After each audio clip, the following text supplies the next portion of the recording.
This is the Mike Schmidt Podcasting Network. I'm not making any money talking these days. Good Christ.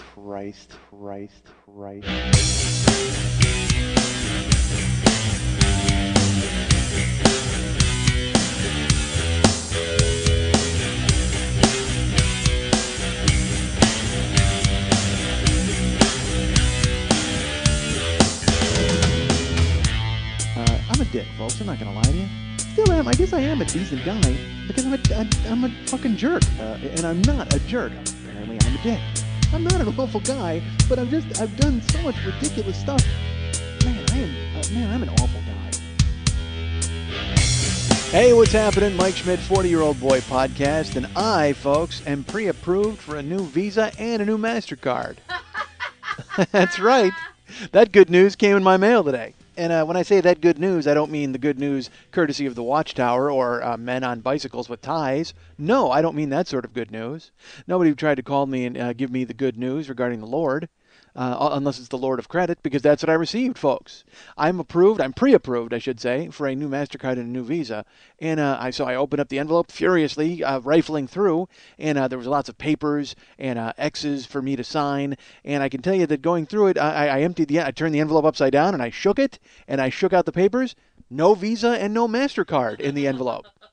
What a fucking surprise. Why would you do that to me? How dare you lure me in like that? How dare you throw the hook into the water and then I bite it and then you pull me out of the water and throw me into a goddamn frying pan? Bullshit on that. Where's my Visa or MasterCard? If I'm pre-approved, why do I have to... If you're pre-approved, then you're fucking approved. That's it. Bottom line. You shouldn't have to go ahead and sign your names. They can scrutinize every bullshit mistake you've ever made in the past 30 fucking years. No, if you're pre-approved, send me a goddamn credit card. You know what? Matter of fact, don't even send me a fucking letter. I don't need a letter from you folks telling me I'm pre-approved. Just send me a credit card. There you go. Done. I'm in. I sign the back. I go and make some purchases. I buy an iPod and we're all friends again. Isn't that great?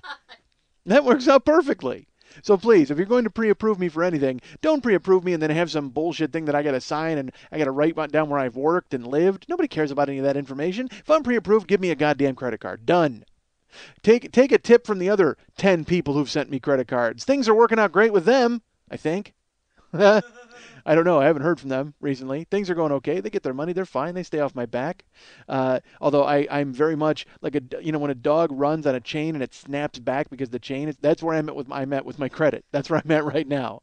I'm on the last link of that chain with my credit. So I tell you this. I learned the other day, and I learned from an interesting source. You'll learn from me exactly who that was. I saw on TV that they said most people have 8 to 10 credit cards. And I saw, it was like literally, I pointed at the screen. I'm like, that's me. I'm most people. That's fantastic. I thought I was out of line. I thought, the spiraling credit card debt was just exclusive to me and my apartment. No, apparently everybody in the world is doing the same exact thing. That's great news. So it's good to know that I'm ahead of the curve. I'm not trailing behind like everybody's moving on financially and then I'm going to fall behind and fail. No, everybody's failing right along with me. Fantastic. Let's do this. So then eventually when we're all pushing a shopping cart with our son clad in rags as we watch fires burn in the distance, we'll remember why. That's why. We all did it together. I learned that everybody has 8 to 10 credit cards from Paul Michael Glazer. Do you know who that is, folks? Paul Michael Glazer was Starsky on Starsky and Hutch, and then I think he directed some movies. I don't know exactly what he did after that. All I know is he went from Starsky to being an endorsement guy for a credit union that will fix your credit, or what, a credit repair service. Like it's the weirdest celebrity endorsement ever. I don't know why. Who the credit repair service was like, unless he needed his credit repaired, and he went to them and he got it done, and they said, "Hey, you know what? You owe us some money." He said, "How about I get something? I'll do something better. How about if I go ahead and do a commercial for you folks?" And they were like, "Nobody knows who the fuck you are." Aha. But it doesn't matter. That works out for both of us because now I'm not tainting my previous reputation as Starsky. Tainting my previous, because God knows you don't want a tainted Starsky, folks. Although that's pretty good. You know what? Go to a brothel and order a tainted Starsky. It works out great. You wear a big cable knit sweater and they paint a white stripe on your cock. It's perfect. The tainted Starsky. There's 8 people who think that's the funniest thing I've ever said in my life. Nobody, I know all of you are, everybody else is like, fucking Tainted Starsky. I don't know who Starsky is. I don't know who Hutch is. I couldn't be concerned. Although, they did make the remake, so I guess maybe you're on with that. But I don't think, but the cable knit sweater and the fucking Gran Torino with the stripe on your cock, god damn it, that's funny. Folks, I'm funny. You know what? This show's been pre-approved for funny. How about that? Suck on that, folks. I didn't even have to send you a letter. Boom. I just gave you a verbal letter. Every Thursday arrives in your email box. Is that where it arrives? I don't know. Do you guys? What if this did? What if it went in your email? That'd be great. Although I do send you an email. Hey, fuck yeah! All right, you guys have been pre-approved for funny, courtesy of me. Folks. Here's something I'll tell you, folks. You are never more vulnerable in your life than when you need a ride. Now. Oh shit. Earlier today, there were. I may have mentioned there was problems with my car about a month ago, and then I actually was late for the show. Folks, we're recording late tonight now. What time is it, Lily? 8:21. 8:21 p.m. On the West Coast, which makes it 10:21 in the Midwest, and 9:21 in Denver, and it's 11:21 in New York, and that means it's only 6:21 in Hawaii. And in London, I think it's noon. I don't know what fucking time it is in London. And in Saudi Arabia, and I have listeners all over the place. So you folks write in and tell me what time it is. All right, so not like I know what time it is, like Public Enemy style. I know what time it is, but I don't like physically know what time it is by you, like with a clock. But as far as like rap wise, like hey, what time is it? I fucking know. All right, so. What time is it? Did I ever tell you that? Did I ever tell that story? I went to see. I was in. Folks, do you know who the Time is? I think you should. Morris Day and the Time. So I was in Vegas. I told this fucking story. I had to. Karen and I went and saw Fake Prince. Did we tell this story? Yes, we did. Damn it. All right. But I just whatever. So the whole bottom line was I kept standing up yelling, "What time is it?" And people were looking at me like, "What the hell?" And then Fake Morris came out, and I was vindicated. All right. You know what? Nothing worse than a Tainted Starsky except a Fake Morris. Oh my God. Folks, if you get a Fake Morris, then that makes your Tainted Starsky look like a common cold. All right. So, folks, there were problems with my car about a month ago. Hold on. Throat. And problems with the vehicle. And I brought them in, and they're like, hey, everything is squared away. It's fixed. I said, great. Here we are a month later. Same thing happening. Car not starting when it's supposed to. Or it's starting, but like this, you know how you start your car and it goes vroom? My car went vroom, like it took a while.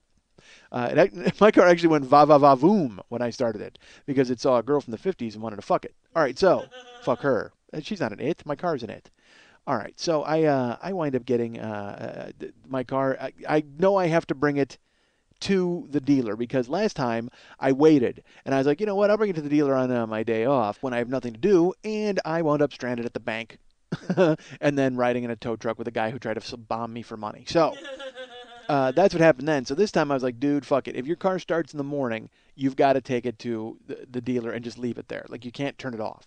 So that's what happened. I started my car, and this morning, dude, it was like it went like it sounded like I was underwater. So, but it started, and I'm like, great, I can't turn the car off ever. So I drove around and ran some errands, and then I drove to the dealer, and the car's running. It's that thing. It was like run Lola run. Like it just couldn't stop, or else something bad was going to happen. And the guy came out, and he's like, well, we'll take a look at it. So then I went home. So they were going to call me by 10 a.m. Now, I hadn't been to bed yet. So I said, you know what I'm going to do? I'm going to stay up. That's what I'm going to go ahead and wait for them to dial me up. That's because I got that in me. Folks, I'm only 42. The days of nodding off are way in the future. I can go ahead and stay up for 3 days if I fucking want to. I think we've all heard in the past how that's worked out for me. So I went home, and I stayed up, and then I fell asleep. So I fell asleep at like 10 o'clock, and they still hadn't called. And I was in a chair, and then I made my way to the bed, and then I woke up at 4, still hadn't called. So apparently something really horrible is wrong with my car, so I called them up, and they said they still weren't sure what it was. They had to figure it all out. Then they called me up. I'm not boring you with it because I've talked way too much about my fucking car. My car, literally, you would expect to see me driving in an actual lemon on 4 wheels at this point. If you were to see me on the street, you would think that I would be driving a citrus fruit and just like waving at you out of it. Ha ha, how are you? Like I was some sort of HR Puffin stuff creation. But no, my car is a nice car. I like my car. It seems to be okay, except for all this fucking stuff that keeps fucking happening to it. So bottom line is they call me up. They're like, hey, you need a new battery. So they go ahead and put a new battery in the car. And they're like, hey, can you come pick up the car? Now, I said, sure. What time do you need me there by? They said, well, we close at 7, but it'll be ready by 6. Fantastic. So my wife's at work, and I should tell you that she and I had a big fight today over something that I have no fucking idea what it was. None. I love my wife, and I don't even know if I'm still married, quite frankly, at this point, because she called me up and blew dry me over the phone and may have actually called a lawyer and gotten everything annulled. I don't know how it fucking works, folks. Again, I love my wife, but you all know this, all right? Fucking women are fucking insane, all right? We're all crazy. Everybody's crazy, okay? Everybody in the fucking world is crazy. But then when you have to run into a particular brand of crazy, you just go, oh wow, that's like lady crazy. That's absolutely lady crazy. Because, guy crazy is stupid. Guys put their hand through a fucking wall or do something crazy or, but lady crazy is completely fucking different. So this happened to me today. My wife, I don't know where this fucking came. I don't know. Man, you know what? If any of you can fucking explain it, go ahead and call me. Seriously. And she doesn't listen to the show, so she's not going to be able to explain it. And we're not talking. we haven't said one fucking word to one another the rest of the day. But I'm at work. I'm at home. All right. I'm in my house. I call her up. She's like, hello. I said, hey, I just wanted to keep you updated on what's happening with the car. They think it'll be done by 6 o'clock, but they're not sure. But then I got to go pick it up. I don't know what's happening. She goes, okay, well, I can probably get out of here at 5 and come pick you up. And I go, well, whatever you got to do. I go, if you're at work, if you can't get away, that's fine. Either way, it'll probably be there till 7, so we'll be fine. She's like, okay, fine, thanks, bye. She hangs up. Okay, that seemed benign. It seemed like we were, I don't know what was going on. It sounded like a normal conversation. 10 minutes later, the phone rings at my house. I answer it. It's my wife. I can see on the caller ID. I go, hey. She goes, you win, Michael. You win. I go, what are you talking about? She goes, nothing. Just you win, okay? You fucking win. Or no, she didn't say, she's at work, so I got to clarify. She goes, nothing. You win, all right? I go, not all right. I don't know what you're talking about. She goes, you know exactly what I'm talking about, okay? You win. Congratulations. And I say, I don't know what you seriously, you just talked to me 10 minutes ago and everything was fine. What is going on? Nothing. I go, what do you mean nothing? You can't call me up and just drop that in my fucking lap and not expect me to say what the fuck is going on. Nothing, Michael, okay? I just wanted to let you know that everything's fine and you won. Congratulations. And I go, you need to explain this. No, I'm not going to. I don't think I need to. You do? You need to explain it. Okay, fine. And it hangs up. That's it. That fucking out of nowhere, it was a crazy baseball bat to the face. That's what it was. It was a fucking boxing glove filled with insanity that punched me right in the phone. Literally, I answered the phone and a boxing glove of nuts punched out of the phone and punched me in the jaw. How do you fucking respond to that? You win, Michael. You win. Well, okay. I don't, what does that mean? Nothing. I think you know exactly what it means. I don't fucking know what it means. All I know is it means I'm in trouble, but I didn't do a goddamn thing. I slept all day waiting for my car to get fixed and then called you to see what you were doing at work. That's it. I didn't do a fucking thing. So then, men, you've had this happen. All of you have had this happen with your girl or your woman or your wife or your, sister or cousin or a fucking nun. Who knows? Anybody with a vagina has pulled this on you, and then you've had to figure out your next fucking step. You've had to go, all right, well, obviously some crazy shit just happened, and I need to sit down and parse it out. I need to figure out, I need to find my lady crazy dictionary and find you win in there and figure out what the fuck it means. Because I honestly don't. I have no clue. None. I don't know what I did. So then I thought about it. The only thing I can think of, look, here's the thing. My wife never asks me for anything. Okay? My wife lets me do basically whatever the fuck I want. All day Sunday I can watch football and then I can sleep the rest of the day. I mean, like literally she never makes any demands of me. I always hear people are like, oh, I got a honey-do list. That's hilarious. I don't know what the fuck that means because my wife hasn't asked me to do a goddamn thing in 13 years. I don't think she's ever asked me to do anything. And you know what, folks? I'm an idiot, okay? I'm an idiot. I fucking completely tell you that I'm an idiot because I could do things. I'm sure there's things that I could do. I do the dishes. I make the bed. I'm a neat guy. I'm not like a bad. But at the same time, there's bigger picture things that I could probably fucking do that I don't do. And the thing is, I'm not a man. All right, let's go ahead and cover that right now. I am not a man, folks. Other than the fact that I got a cock, I don't know the first thing about being a man. Not at all. I didn't have a dad growing up. I had a two-fisted mom who was kind of close to being a dad, but I got, you know what I got? I got all the fucking anger of a man with all of the fucking crazy of a chick. That's what I got from growing up with my mom, okay? So I have that weird like passive aggressive thing, and I get offended easily, and I understand women like lady crazy a little bit. Okay, but when it gets pulled on me, then it's like, I don't know how to fucking deal with it. It's like if you showed Houdini a magic trick, okay, and he'd just be like, "Fuck, I know all that," and then if you showed him one he didn't know, he'd be like, "Fuck, I gotta know all about that." Well, that's how I am, kind of. I know all of the tricks, but then you see a new one, you're like, "Holy shit, that's lady crazy. I didn't even have to deal with on a certain level. No, I gotta parse that out." I'm not making any sense. But the bottom line, again, folks, is I'm not a man. I don't know how to paint things, okay? I don't know how to fix cars. I don't know how to snake a fucking drain. You know what I do? I pick up a phone. That's it. That's who I am. Sadly, and I think, maybe my wife is sick of it. Maybe. I don't know. I can't figure it out. Because here, this is the only thing I can think of that she's upset about. She supposedly is having a yard sale this Sunday. Okay. And she said to me like a week ago, "Hey, I need you to help me go into the storage area that we have outside, and you got to pull out all the stuff that's in there because I've got to look at it and see what I can sell at this yard sale." And I just stopped whining about this about an hour before I started recording this show. All right. So let's put it this way. Like, literally, she dropped that on me, and I'm like, "No, I can't do that." And she's like, "Why?" And I'm like, "It's all dirty in there." And I'm like, "Sunday, I'm watching football." Like, literally, that was my excuse. In 13 years, she's never asked me to do a fucking thing. And I've made major mistakes, folks. My wife had cancer, and I was a horrible husband through it. It's not even funny. I mean, I know you're trying to, like, alleviate it, but I was terrible. Like, I was a bad... I just assumed, like, to me, I treated cancer like a cold. I did. I was a fucking terrible, terrible husband through it. And it's unfortunately, I guilted myself out over it, and it's something I can never fix. All I can do is apologize and try to be good from this point forward. You know what I mean? But I was bad. I mean, I went out of town. Like, my wife had cancer, and I still traveled and did stand-up. I mean, because in my head, I was like, well, we still got to have money. I mean, you're not working, so I've got to do this. And then my wife worked through her cancer. And I didn't fucking go to her radiation treatments with her. I'm a fucking dick, okay? I am not a good guy. And I made mistakes, and I've been trying to fix them and change them and be better than that.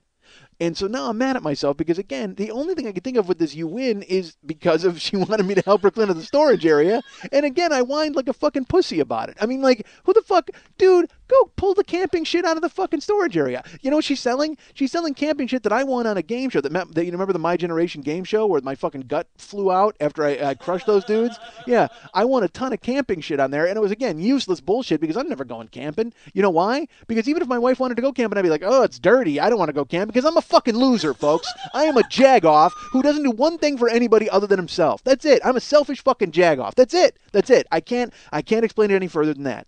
So I sort of know, like, you know what? Honestly, when my wife said, "You win, Michael, you win," that could have been about anything. It could be about my general life. Like, maybe I've outweighted her. Finally, I've gone ahead and worn her down. And my jagoff ways have finally made her go, "You know what, dude? You triumph. You fucking win. You win, King Jagoff. I will mail you a crown because I'm never going to fucking see you again. I'm never coming home." That's it.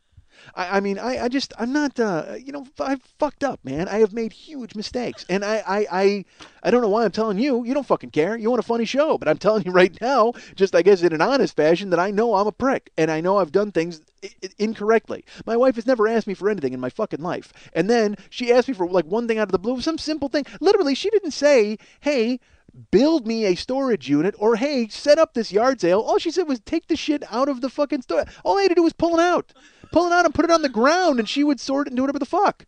So that's the only thing I can think of. That's the only, because here's why. Then, here's what a great person I am, folks. Then this week, I busted her balls because I was like, "Hey, are you doing that yard sale?" And she's like, "Yeah." And I go, "When are you planning on doing the work for that?" But I didn't mean it. Because here's what I meant. I meant, like, do you have things that you're going to sell? Because my house, it just looks the same. Like, there's not like a pile. I mean, there's, piles of stuff because our book, whatever. But the point is, there's nothing that's designated yard sale. So I said, "When are you getting that shit together?" And she's like, "Well, I'll do it this week." And I'm like, and I'm not even talking about the storage unit. Like, I figured there was stuff in the house that she was going to sell. I'm like, shouldn't you be making like price tags and deciding stuff and all that?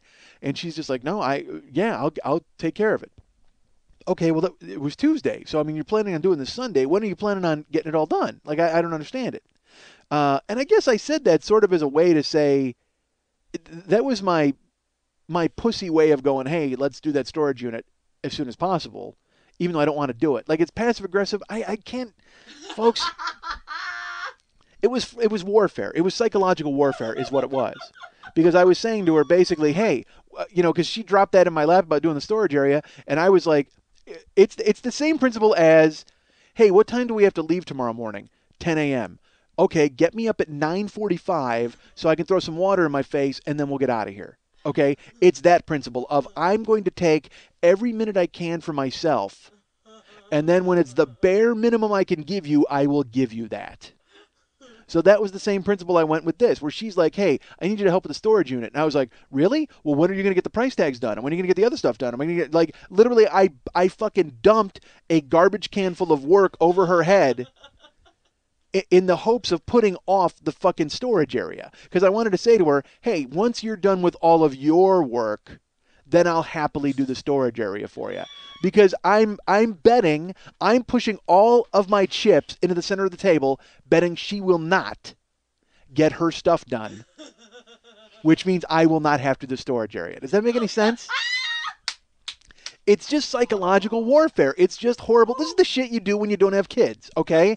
If I had a kid, I'd have to be taking that kid to football, and then I'd, and helping him with his homework and doing whatever I had to do with the kid, and fuck me. And if the kid wanted the camping equipment, I'd have to go get it because you got to do whatever your kids say. Well, my wife and I have no kids. I'm her kid, and she's my kid. So all we do is play little kid games all fucking day and butt our fucking heads against one another. And again, she's not doing that. It's me. It's totally me. I get that, okay? My wife is a fucking prize. I should be, and I do. I'm so happy that she's still here after all of the horrible shit that I've done. And I haven't done horrible. It's not like I've cheated on her or done any of that bullshit, but I've been just a lazy fuck. And I'm 42. We live in the same apartment. I fucked things up immeasurably. She says I haven't, which is great, and it's very charitable of her. But at the same time, I can't help but think that I've fucking ruined everything. And I have that thought echoing in my fucking head every goddamn day of every goddamn week.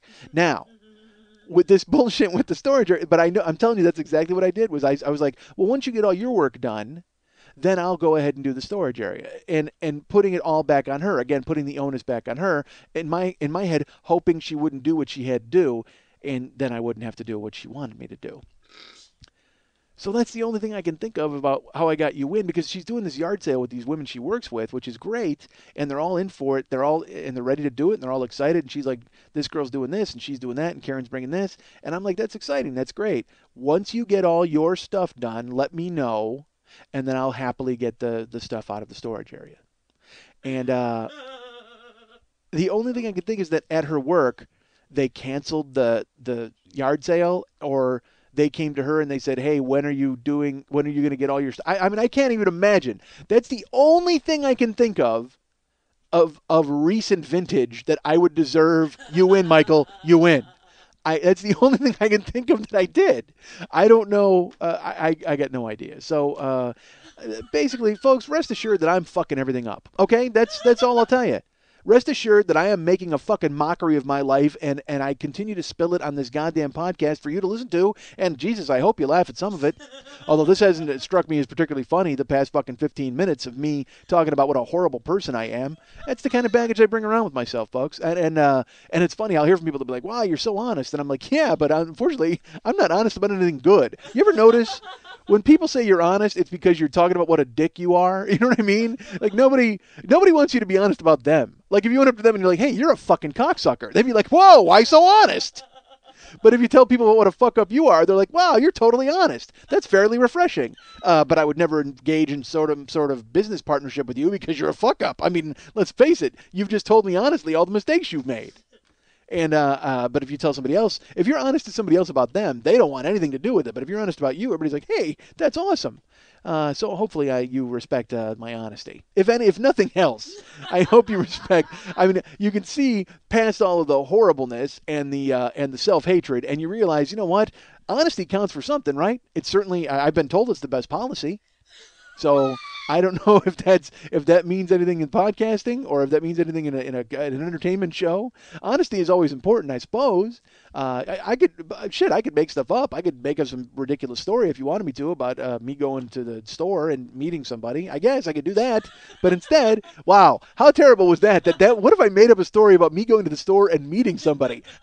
What a misfire that was. I'm a guy who tells stories for a living, quote unquote, and that was the best I could come up with for a fake story. So that's how you know the rest of the show is honest and real, because the best I could do when I was faking something for you folks was I went to the store and I met somebody. That's it. That's all I got. I don't embellish. I don't got a name. I don't have anything that we did. I just went, walked into the store, and literally like it's a 4-panel comic. You see the front of the store, you see me walk in the door, you see the other person, and in the final panel, we shake hands. That's it. There you go. That's the story I just made up for you folks. So please, if you can recognize anything, recognize the honesty in this podcast and everything that I've ever told you, because quite frankly, when it came time to make something up, I think we all saw how badly I fucked it up. Hi, this is Brian Noonan. You're listening to the 40-Year-Old Boy on the Mike Schmidt Podcasting Network. Wait a minute. Isn't Lily supposed to laugh right there? You're listening to the 40-Year-Old Boy, and later, try to decipher the word pizza that is Kankakee Somersault Zipper Flu, the Gibberish Podcast. Super Molehill Cocoa Pants. Underwear Love Splotch.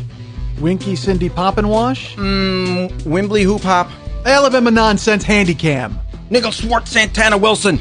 Arch Lip Occidental Quarterback. Yellow Splits. Thought about a work boot. Victory Custard Nap Wiggle Woggle. Each fleece working wasp toodaloo. Good luck making sense of Kankakee Somersault Zipper Flu, the Gibberish Podcast, only on the Mike Schmidt Podcasting Network. Spackle. So the good news in this entire saga is apparently I won. I don't know what I've won. Apparently I've won eternal silence from my wife. That worked out good.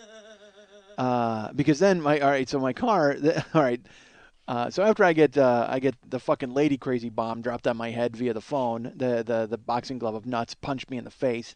I hang up the phone and I'm like, all right, so I'm assuming she's not taking me to get my car. So unless that's what I won, maybe I've won a ride to the car dealership. That would be fantastic. I don't know. I know that I don't want to call her back and ask what it is that I won, because quite frankly, I think that conversation's over. And to be truly honest with you, maybe all conversation is over. I have no idea at this point. But this isn't the first time this has happened. I'll get that all the time, where she'll call me out of the blue and start a fight, like a fight from her work. Because you know why? I understand she's mad at her work and are upset because something that happened there. But I'm the only guy. I'm on your side. Hey, guess what? I'm on your side. Even if I won't get camping stuff out of the fucking storage area, I still love you. I've been around a long time. I'm not going anywhere. Unless I guess you kind of want me to. I don't know how it works. But anyway, so regardless, I won. So what I did not win, I guess, like I said, was a ride to the car dealership. So I have to find a way to get to the car dealership. So now, by this point, it's 5, I think.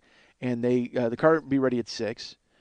And I had spoken to Lily earlier in the day, and I said, hey, is there a way you can take me to get my car if you need to? She goes, yeah, no problem. Just go ahead and give me a call. So I had hoped not to be able to. I figured Karen would be able to handle it.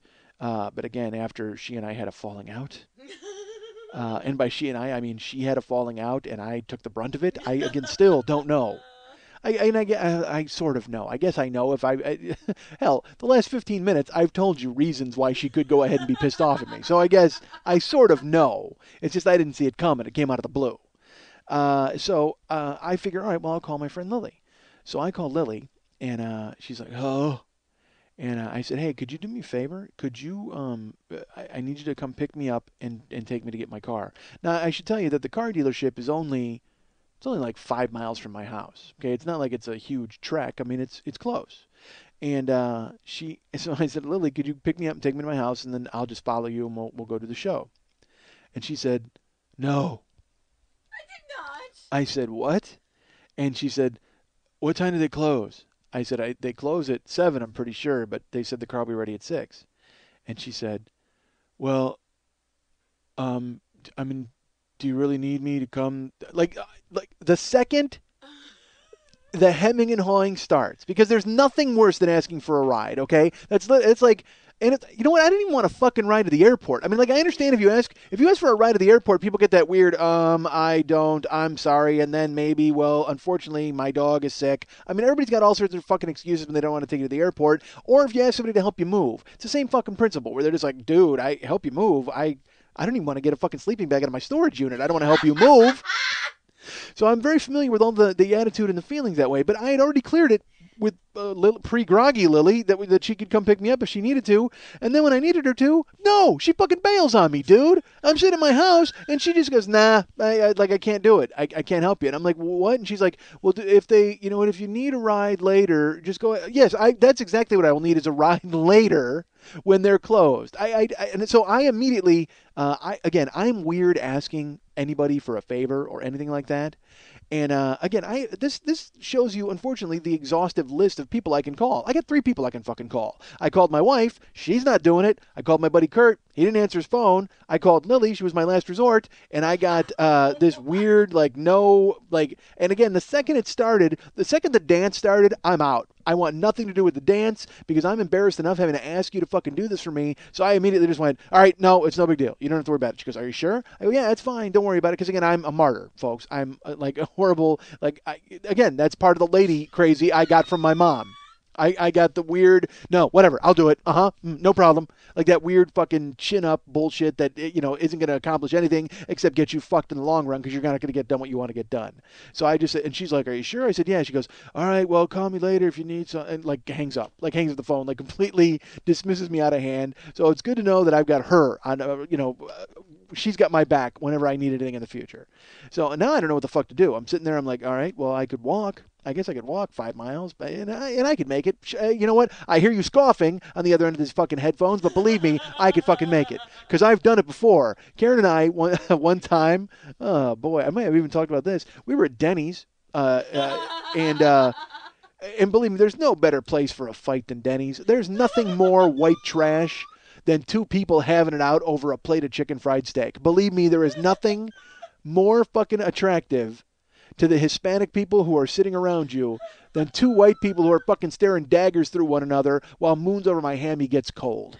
So I'm sitting there one time with Karen, and we wind up in a dust-up at Denny's. I don't even know what the fuck it was, but suffice it to say, I walked out. I left my wife right there in the restaurant, bailed. And I think I've told this story. I swear to God I did. Did I? Fuck, man, this is horrible.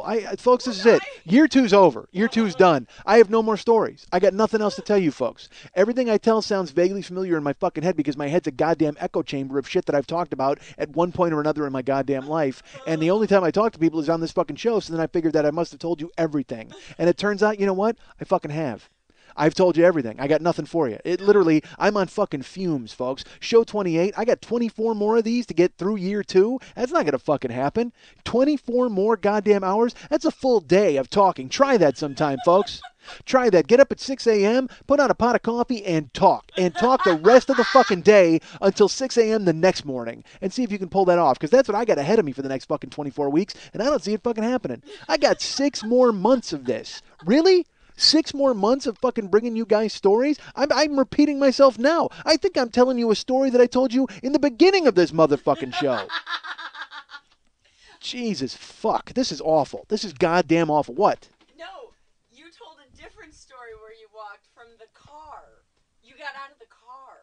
I don't care. Whatever, folks. I'm a dick. I walk out and I leave. I've done it before. I left her in Denny's and I walked home like 3.5 miles. So there. Don't think that I wouldn't do it. And the thing is, here's what's funny is I walk and then I make sure because again, as we all know, ladies will know this. When you pull a move like that, you're waiting for the person to come pick you up. That's what you're waiting for. But then there's also that stubborn part of you that is like, well, I'm not going to get in the car even if they do come pick me up, even though I need a fucking ride because I'm now 90 miles from my goddamn house. But sure enough, but here's what I do, folks, because I have confused signals. Because I'm a man lady. I'm a fucking he/she. I can't figure it out because I've got like wiring in my head that's a guy and then wiring that's a fucking chick. So what I do is I leave Denny's and I want my wife to come get me. I would love for her to come pick me up and all that. But you know what I do, folks? I immediately hop down like side streets so she couldn't find me. I don't take the most obvious route because a girl would walk down the main highway down to the other main road and then just walk home. But I'm pissed, so I'm like, well, fuck this, man. She's never going to fucking find me. But then part of me is like, God damn it, I wish she would find me. But I walk out and I take fucking side roads and hop a fence and I run through people's yards and do all that kind of shit. And because I'm like, I'm not going to give her the satisfaction of giving me a ride home. But then part of me is like, dude, why didn't you get a fucking ride home? What's wrong with you? So I wind up walking 4 miles to my fucking house. And then I get there, and it's so funny. Like, I always, this is a mentality I've had since I was a kid, where it's like, if I got my wallet and keys, I'm fucking fine. I can survive anywhere. If I got a wallet, I can make a phone call and get a cab ride. As long as I got whatever I need in my wallet, I'm fine. So I've always had that mentality that I can just fucking pick up and go. And it's I'm sure it's an abandonment thing. I don't know what the fuck it is, but it's like, it was the same way with breaking up, too, when I was a kid. Like, if I broke up with a girl, that was it, done. No contact, no talking, no anything. I didn't want to play the game of, well, should we get back together? Should we not get back together? Because I did that. We all did that. We've all done that at one time or another with somebody. And then you realize how fucking fruitless it is, because if you ever sit back, young people, let me tell you something. First of all, if you ever are in a relationship and then it breaks off and then you're playing that game of, oh, should we get back together? But you're the one. I think you're the one. Dude, she's not the one. Okay? She's not the one. That's the way it works. I mean, you've gone ahead, you broke up, you moved on with your life, and now you're playing this fucking bullshit phone tag kind of. You've got a scab on, okay? Don't rip the scab off. Once you break up with somebody and you scab over, and then all of a sudden they keep coming up to you and they're like, hey, well maybe that's all bullshit. Move on because there's somebody better for you. That's the way it is. So what the fuck was the point of that? I don't even know. The hell was I talking about? I don't remember. All I know is I'm a mental case, folks. I am a mental case. 24 more. Jesus fuck. How's that gonna work? I just want it to be good. That's all I want. I want it to be good. That's it. And I guess as long as my wife is, hating me, then I'll have great shows. I don't know. Is this a great show? I don't fucking know if it is. I certainly know it's a show. It's giving me something to fucking talk about. That and my friend Lily stiffed me for a goddamn ride. Did you walk? So then I got here and she's like, how'd you get? Oh, so she's like, how'd you get your car? I told her I walked. I wound up walking because again, I have that guy thing in me where I'll walk, but I didn't fucking walk today. Who am I kidding? Okay. Because it was too late. Because I never would have made it. I wouldn't have made 5 miles in an hour. I don't think I would have. I would have tried it, but then there would have been nothing worse than walking 5 miles and getting there at 5 after 7. And they would have been like, no, I can't help you. Sorry, we locked up everybody's keys. I would have been fucking furious and then taken a bat to the entire fucking organization. So no, here's what I did. I took a shower and I was getting ready to go. It was like 6:15, and unexpectedly, my wife walked in. And I gave her a wide berth. She didn't say anything to me. I didn't say anything to her. But again, it's that same principle of when I stormed out of Denny's, I'm like, well, maybe she can give me a ride. But I don't want her to give me a ride, goddammit. And I'm certainly too prideful to ask her for a ride, so how can I work this? I know what I'm going to do. So she came into the house and she pulled her roller bag in and she didn't say anything to me. And again, I said nothing to her. But what I did was I called a cab company. Fully not expecting to get into a cab. I'm waiting for her to go, no, hold on. I'm waiting for her to be chivalrous because, again, I'm a chick, folks. I'm a chick. So I'm waiting for her to be chivalrous and go, no, you're not taking a cab. I'll take you to the dealership. So I call Yellow Cab of Los Angeles, and I'm asking, I get the woman on the phone. She hates me because I'm asking every question possible just to make it evident that I'm calling about a cab. So she's like, hello, operator. And I go, hello, is this the Yellow Cab? She says, yes. And I'm like, yes, how long would it take for me to get a cab to the Valley? And she's like, well, I don't know. What's your address? And then I told her, and she goes, sir, I'm going to need a specific address because I just gave her cross streets. And I said, well, I just need a cab. I'm only going about 5 miles, so it's not that big. I just want to make sure that I can get a cab on time. A cab. You guys are a cab service, right? You'll be bringing a cab over, and I'll have to shell out money to you, the cab service? Because anybody hear that I'm going to be on a cab soon? My wife, unfazed by my cab ploy. Smartly, she's certainly in this poker game. Like I said, I'm all in, and I unfortunately have like king high. I got nothing. I either get a ride to get my car, or I fucking have to. Because again, we already know Lily's not fucking coming to get me. So there would have been no show. If I don't get my wife to take me, there's going to be no fucking show because I'm not going to have a car, and Lily certainly isn't going to come get me. I'd have to call her, and she'd have to just put the phone to the headphones. I don't know how the fuck it would work. Even if she would even be bothered to do that. If she would just be like half groggy and just say, okay, hold on. I don't know what she's doing with her time, but I know she's not spending it driving me anywhere. So I talked to the cab people, and I'm like Shakespeare now at this point. So a cab will take how long to get to my home? A cab will cost me how much? And my wife, again, nothing. She's like completely unfazed. She's not stopping this. If it was a fight, it would have been stopped. She wins. She TKO'd me at this point because I'm fucked. So then I say, how long for the cab? And the woman says, it'll be 5 to 10 minutes. They'll be at your house in 5 to 10 minutes. I said, great. I'll call you right back. So I hang up the phone. Thinking that my wife's going to go, you taking a cab? But my wife instead says nothing. So it's all slipping away from me at this point. So I go into the bedroom where she's now laying in the bed, and I said to her, hey, I'm just going to take your car. Is that okay? Because again, I'm far be it for me to just go, hey, is it okay if I take your car? No, I'm a man, God damn it. Hey, I'm just going to take your car. Is that fine? And she goes, yeah. And I go, all right, but I'm going to have it all night. Like, I'm going to go do the show, and then I might go to a comedy thing afterwards, because I'm trying to get her to say, well, I can just take you to get your car if you need a car all night. But instead, my wife says, no problem. So then I say to her, well, okay. So I grab her keys, and I grab my wallet, and I grab my keys, and I grab my bag, and I grab my other bag, and then I walk over to the door where she is, and then I go, you know what?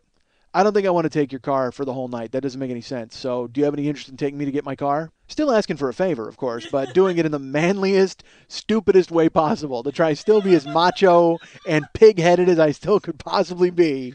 I can't break down and just ask. And so she's like, yeah, I guess so. I said, well, I would have taken a cab, but they said they wouldn't be here for 45 minutes. Ha ha, lie.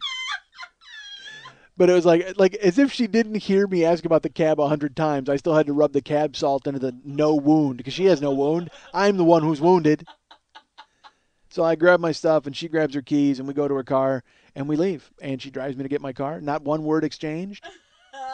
Silent car. I don't know what the fuck is going on. I still don't know what I won. That still has not been broached. And she takes me to the car dealership. I open the door, grab my stuff. Thanks. Slam the door. She drives away. And then I'm here. So I don't know if I'm married. I have no idea if I'm still married. I wouldn't blame her, I guess, if she cut me loose. I don't know. It's so funny because we don't really fight. Karen and I, we don't fight, man. And I think it's because she lets me do whatever the fuck I want. I mean, the bottom line is she doesn't put any real restrictions on me, and I don't to her really. I mean, she can do whatever she wants. It's one of the reasons why I've said this before. It's so hard for us to buy for like Christmas and birthdays because we just buy everything we fucking want whenever we see it, and that's one of the reasons why I got fucking Paul Michael Glazer knocking on my door all the fucking time. Hold on. We got to talk about your 8 to 10 credit cards. Well, certainly we do, Starsky. Have a seat. I heard Hutch is hooked on heroin. You might want to help him first. Captain Dobie made a call. He told you to go help him. All right, so that's me showing off that I know all the names of the people in that show. All right, so. But then again, they made a movie remake, so I guess I could know them from there, and it wouldn't be impressive at all. So I don't know if I'm married any longer. I don't know how to explain it, folks. All I know is what I've learned about all of this is if you need a ride, don't call Lily. Because no one knows. She's never going to fucking come get you. She's just going to groggily pretend that she's your friend in the daytime and then get a nap and forget all about you. That's how it's going to work. We'll be back to the 40-year-old boy right after this. The heck with Christmas, the Island of Misfit Toys now has product available all year long. Kids, what do you want? Hey, dude. You have My First Snuff film? Yes. What about Lip in a Box? No. How about Easy Bake Meth? Maybe. I want a guaranteed tragic death. Okay. How about Electronic Gay Battleship? Sure. You guys carry onion pudding? Maybe. Do you have Dead Bird Relay Race? Of course. How about the Boys Will Be Girls Swishy Wrist Makeup Collection? All that and more is available all year long now from the Island of Misfit Toys, a subsidiary of MikeSchmidtComedy.com. You're listening to the 40-year-old boy. Next, This Week in Handjobs on the Mike Schmidt Podcasting Network. There's a small change I should tell you folks about. I should tell you, but I won't. What if I did that? So take that, folks. Figure it out on your own. After spending the last 45 minutes listening to me tell you what a fucking jagoff I am. I got a letter this week from a listener.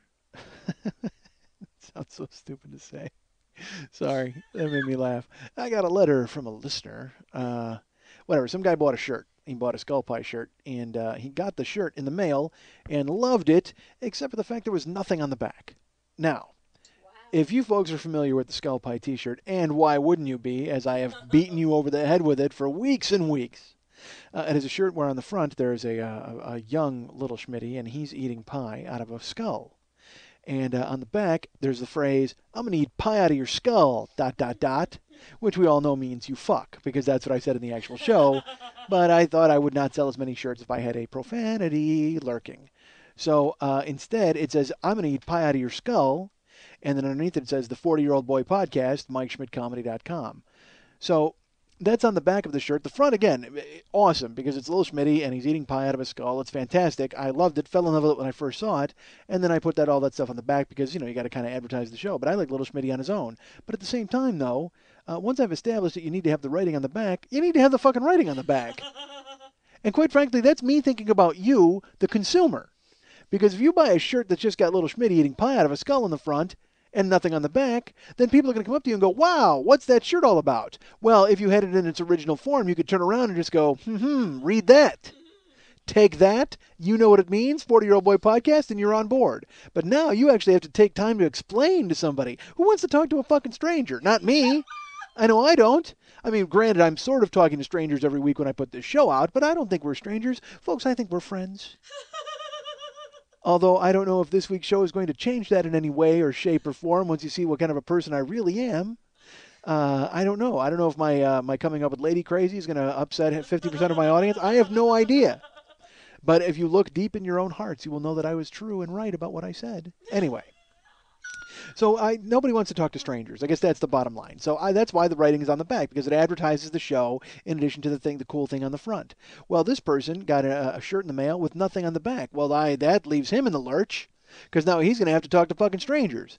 And also, folks, because now the guys who make the shirts are, they're supposed to make them a certain way, right? Don't you think? We've all agreed on a way that the shirts are going to look. I've advertised them a certain way. I would think that they would have to be made that way. All right, so I mean, it's like if you were to sell a shirt like a Skullpie shirt, and on the back it said all that stuff, but on the front it was just a picture of Starsky from Starsky and Hutch. You wouldn't want that. Nobody wants that. I don't think anybody wants that. Although maybe you do. Maybe that's what we go with next time. I'm gonna eat pie out of your Starsky. What? Come on. So and you know what? Never mind. All right, that would really out me as a horrible person. I'm not going to say it. So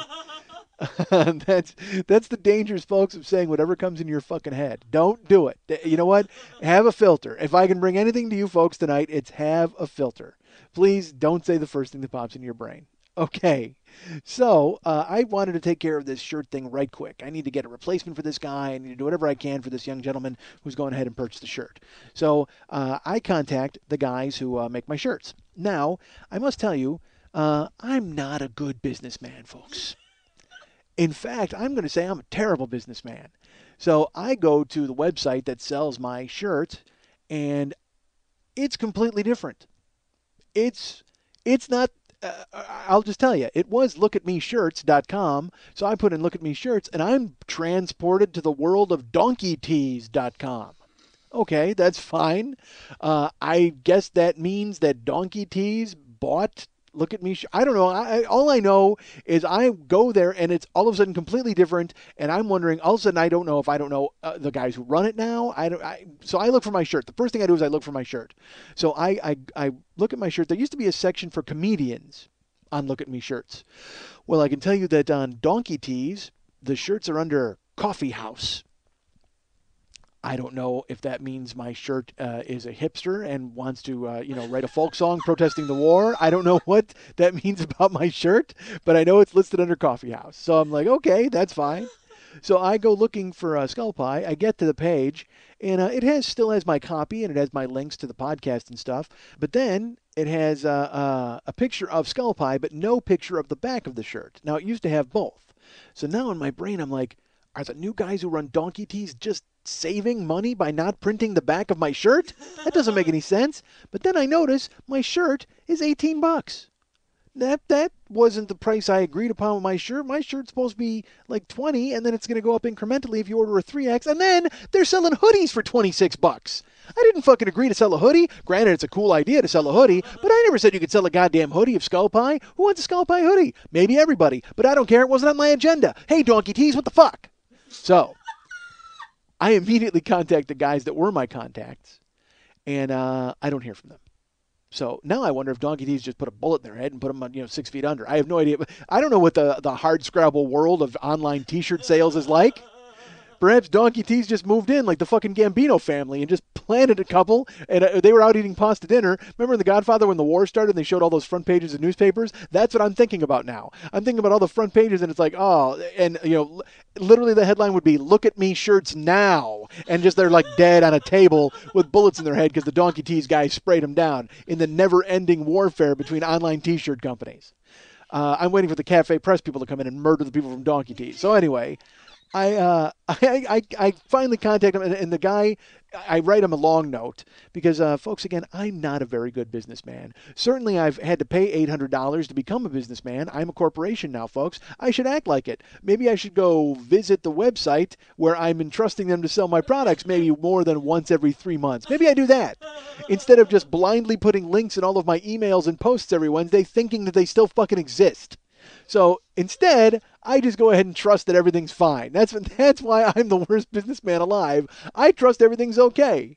That's why my businessman is a lot like my husband. I trust that everything's fine. That's who I am as a guy, as a husband, and as a businessman. I think everything's fine and it's just going to work out. I have a very sunny disposition regarding those things, and folks, I can tell you I could not be further from the truth.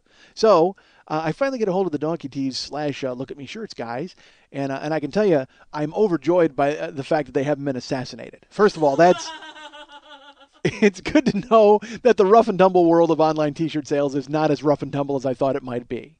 So they get a hold of me, and they explain that there was a merger with Donkey Tees, and I can only imagine what that was like. They sat at a long corporate table, and there was Look at Me T-shirts and Donkey Tees sitting down for their superpower summit of online T-shirt sales, and they had their merger, and in the merger they had to whack some employees and whatever. The bottom line is I got caught in the wash, and someone forgot to put the words on the back of that particular shirt, and they would go ahead and take care of it. And I said, great, do me a favor, stop selling the Skullpie shirt. Because, again, folks, I'm one for rash decisions. But I also have to be honest, I was going to stop selling the shirt, or at least put it on hold at that point in time. And so it was a good time to get a hold of them. It was a good time to have them make this mistake and have me have to get a hold of them. So it worked out perfectly for all involved. The guy who bought a shirt gets a new replacement shirt, and Donkey Tees and those people they're alive. Nobody was murdered in the back and forth world of online T-shirt sales. And I was able to go ahead and put Skullpie on hold for a while. So, and it's, again, I am not a good businessman, folks. I envisioned this being this. I thought I was going to have a corporate. I thought I was going to be the new eBay. Like it was going to be like 40-year-old Bay. That's what it was going to be. Instead of boy, it would be Bay, and then I would be selling you fucking trinkets, and I would just literally. I would get them made. I was planning on getting them, but then I thought better of it because I thought it would just be me in a room sad, filled with merchandise, like stuff that I couldn't fucking sell. Like I would just be, so that's why I went with just the one T-shirt. I was like, all right, let's just go with the T-shirt and we'll go with the download set because I don't want to just bombard people with stuff because honestly, they're never going to fucking buy it. And then it's just going to be me slumped over in a room covered, waiting for the teetering mounds of merchandise that I've ordered to topple over on top of me and trap me and wait for me to fucking die. So I'm glad that did not happen, but there was the threat of it. Let's put it that way. There was the threat of that happening at some point, folks. So I can tell you now that there are other things on the horizon. That's all I can say. I don't want to say anything, but as for now, Skullpie is no longer available. Year 1 still available. You'll hear more about that later, whether you want to or not. I apologize. It has to be done, folks. I'm contractually obligated with the people at Donkey Tees. All right, so. All right. No, I got to get home and find out if I'm married. Why would I not be married, right? I got to find out what I won. That's what I need. I need to get home and find out because she's like, "You win, Michael. You win. What did I win? This is going to be great. You know what I won? I'm changing the locks. That's what you won. Oh, great. I saved you from a SWAT team a month ago. God damn it. What are you pissed off at me for? I didn't do anything wrong, did I? I've done everything wrong, haven't I? God damn it, I've done everything wrong. Why? Why would I keep doing these things wrong? I got to stop. Why have I turned on myself? I can't turn on myself now. I did nothing wrong. God damn it. You know what? Fuck it. I'm walking home from here. All right. So that's probably not smart. I have a car outside. Why wouldn't I use it? I should use my car. All right. Man, I got thrown. I never really know what I'm going to talk about, but today I got thrown by the. It's funny because my brother and I used to go on tour together doing stand up before he and I wound up hating one another, and when we would leave. His wife would start a fight. Like she would have a huge fight with him the day we left.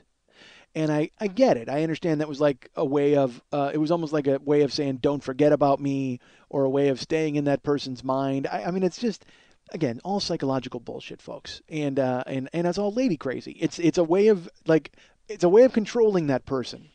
So, I'm wondering if that, why start a fight with me today? I got to go to a show. You know that America is going to be disappointed by the output if Mike is gone ahead and climbs into his own head because of a scoop of lady crazy.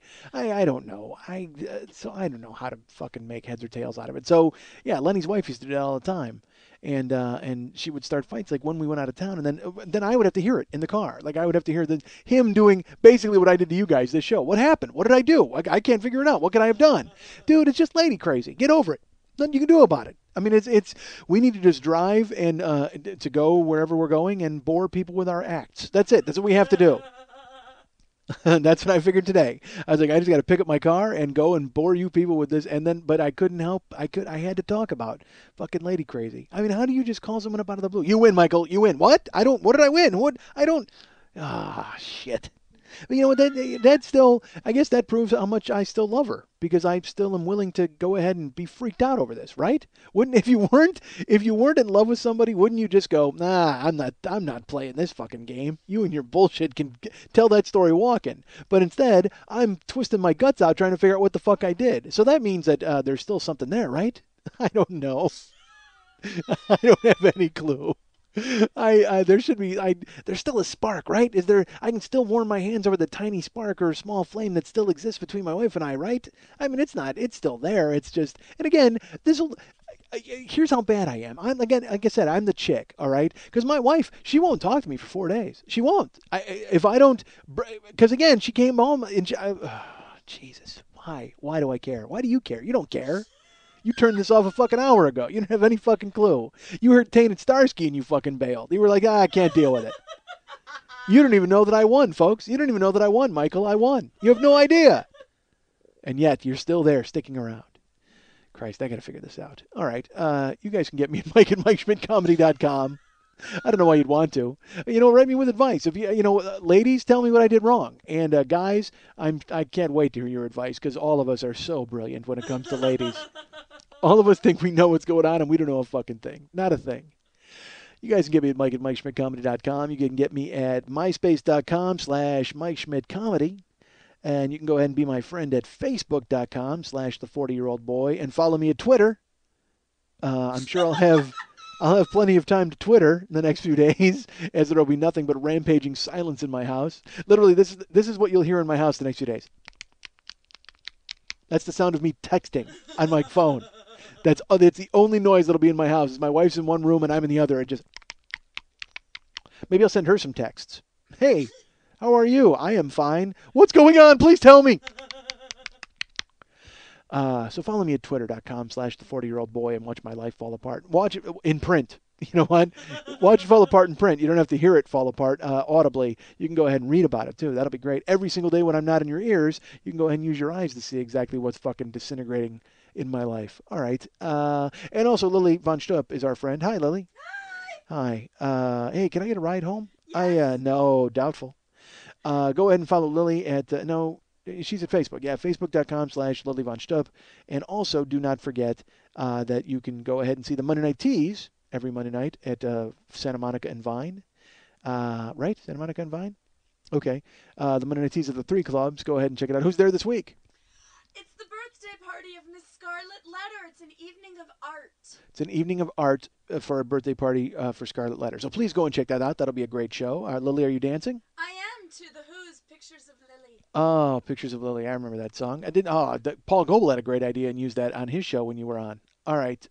So she'll be dancing to Pictures of Lily. Go check that out. And go check out everybody else there at Scarlet Letter's birthday party at the 3 clubs. And also don't forget to get Lily via email at lily@burlesque411.com. That's Lily, Lili, at burlesque411.com. Hey, what's happening? It's Mike, host of the 40-Year-Old Boy podcast, the show you're listening to right now, unless, of course, I've decided to advertise on other shows, and I don't think that happened. I wanted to tell you guys about the Year 1 download set, available at MikeSchmidtComedy.com. 52 episodes of the 40-Year-Old Boy. It's got all the new artwork and theme music tied in, and it's got my liner notes for every single episode. It's got, I'll tell you about the original music, the titles and running times, ramblings about the episodes themselves. So go ahead and pick up the 40-Year-Old Boy Year 1 box set at MikeSchmidtComedy.com. The 40-Year-Old Boy Year 1. 52 episodes, $25, one brutally funny podcast. Told you you'd be hearing more about that later. All right. So now I need to go home again and figure out what's happening. I don't. I might just get kicked out. I might wind up. I'll live here. That's what I'll do. That'll be fantastic. So it'll be, instead of a burlesque dancer, a clown, and some guy in his fucking underwear, it'll be a burlesque dancer, a clown, some guy in his fucking underwear, and a jackass who's mouthy and has ruined every relationship he's ever had in his goddamn life. That's great. I'm excited about it. The good news is it's not like I'm doing any more damage to my relationship with this show because she doesn't listen to it anyway. So that's not going to be a problem. It's not like eventually we would make up and then she would hear the show and be fucking furious at me. No, that's not going to happen because she doesn't listen to the show. Oh, but you know what she does do? She looks at the artwork every week. Like she looks at the new artwork. So I got to tell Max I got to get a misdirection going. I got to have him because the bulk of the show is about that, but I can't have him draw me being in trouble with my wife. He's got to draw something else. All right, so the picture will have something else to do with the show, but it won't have to do with what everything else that I talked about because I don't want to cause any more trouble than I already have. Look at me, I'm a chicken. I become a chicken. Why am I a chicken? Damn it, stand up for yourself. You're the man who walked out of Denny's and stormed home while walking through, hopping fire hydrants and jumping through parks and making sure you didn't get fucking tracked down. And then you got home and you're like, why didn't you pick me up? God, you're a pussy. All right, so, and no matter how bad it is, quite frankly, at least I'm not Roman Polanski. We can all agree on that, correct? Polanski pinched in Switzerland. I got a feeling he's like, hey, Switzerland not as neutral as I thought. What the fuck's happening here? Hey, folks, that's some of the magical you see on Twitter if you follow me, because I twittered that out earlier this week. Enjoy yourselves. That's some of the genius that I share in my one Twitter a week. I refuse to call it a tweet. It's funny because now everybody's like on Polanski's side. Like people are putting out petitions saying that they should free him and stuff like that. Dude, what the fuck? It's so horrible because everybody blames like conservatives and people like that for being quick to jump on people for morality. But this is the reason they do it. Because people that are quote unquote liberals go ahead and say they're going to support this guy because what? He's a good director or it happened so long ago? Dude, he ass fucked a 13-year-old girl. Yeah. Bottom line, that's it. I don't give a fuck when it happened. Sure, it was at Jack Nicholson's house. And if you're a 13-year-old girl and you're in Jack Nicholson's hot tub, you've got to expect to get ass fucked at some point, don't you? I mean, seriously, if you're 13 years old and you're in Jack Nicholson's hot tub, you know you are not leaving there without something happening to your ass. Honestly, I don't. So, but again, still, that's not on her. You can't say, oh, she was asking for it, because again, she's 13 years old. He gave her drugs, and then he boned her in the ass in a fucking hot tub, and then he wound up skipping the country. Dude, he deserves it. If he gets pinched, he deserves it. Although, you know what, honestly, I like Chinatown as much as the next guy, but it doesn't mean I'm going to give him up for, he can go ahead and ass fuck whoever he wants and not have to pay the price.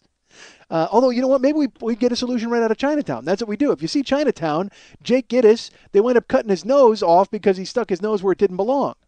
Well, Roman, I think we stuck something where it didn't belong, so maybe we just go ahead and fucking cut it off. What do you folks say? How about that? Fuck prison. Let's just go ahead and cut the guy's cock off. There you go. And do it Chinatown style, too. Pin him up against a fucking... because it was him who did it. It's him in the movie. So I say you pin him up against a chain link fence and just fucking put the knife right in there and there you go. Gone. Everybody's happy. Everybody's happy at that point. Whoopi Goldberg's happy. Well, Roman Polanski probably not too happy, let's be honest. But I think everybody else, though, can come... We can all agree that works out fine for everyone all across the board, except for Polanski. Polanski's the only one who's not on board with that solution, but I say everybody else can agree to it. Because then he's free, but he still pays a price. I think there you go, folks. I solved this. I say we just fucking send out some justice and discipline Chinatown style to Polanski, and everybody's happy. That's how it works out. And then we'll all go over to Nicholson's house and hop in the hot tub and have a party. And we'll all cover our asses because, again, you know that bad things are going to happen to your ass if you're in Nicholson's hot tub. That's just the way it works, folks. I don't care what party you're at. You can go to any party in Hollywood. If you're at Nicholson's party and you end up in the hot tub,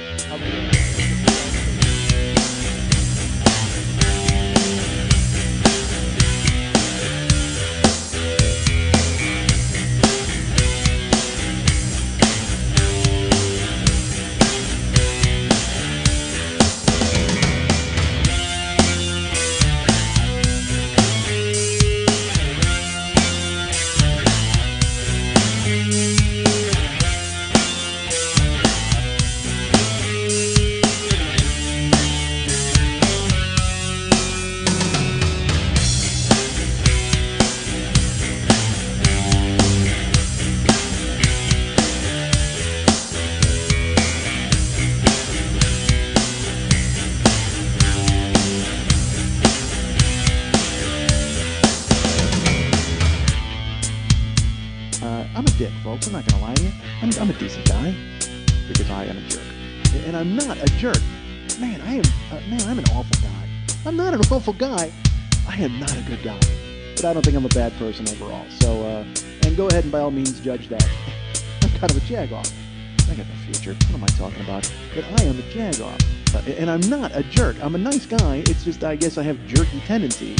I've done so much ridiculous stuff, and then I wonder afterwards, I'm like, man, how come I don't hang out with anybody? Here's why, because you're a dick.